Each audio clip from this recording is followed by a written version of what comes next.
I basically grew up at Clyde Martin Memorial Speedway.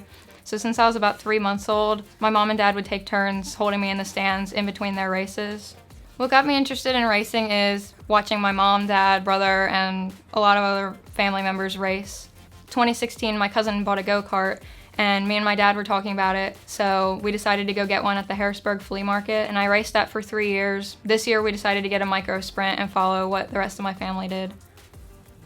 My dad is a big influence on my racing career, but at first he didn't want me to have anything to do with racing because he thought it was dangerous and he didn't want me involved, but he still gets really nervous when I go to the track.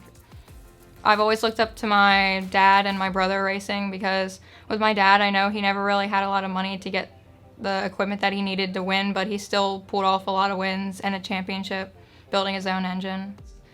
I always go out on the track knowing that I have a somewhat competitive car, even on a bad night. So I definitely trust what he does with the car a lot because he knows how to set up a car really good.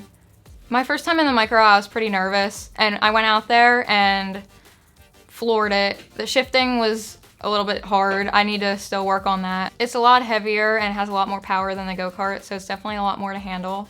The thing I'm most excited for this season is to get to race at Lanco in the sportsman division because it looks like a full class of fun, and I love that my family is going to get to see me race this year because it's closer to home. As of right now, the plan is to stay in the sportsman division for the next 2 or 3 years, but depending on how I do, we might move up a year sooner than that to the 270 division. I'm not sure. From there, I'd really like to get a 600. What I think makes me stand out as a driver is I'm a girl, I'm an aggressive driver, and I stand up for myself when people wrong me on the track.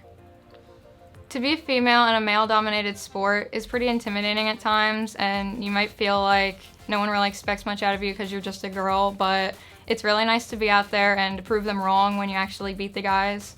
And a lot of guys are kind of rude and feel like they can just push you around because you're a girl, but it's nice to prove them wrong and actually beat them. I think more girls can get involved with racing by going to the racetrack and seeing that there are other girls doing this. If you really enjoy going to the track, then there's no reason that you can't race too. So my biggest goal in racing is to be at the point where I can sign people's autographs. People come up to me asking for autographs and buy my merch and stuff like that. I really can't thank my dad enough for doing all that he does to make my racing dreams come true.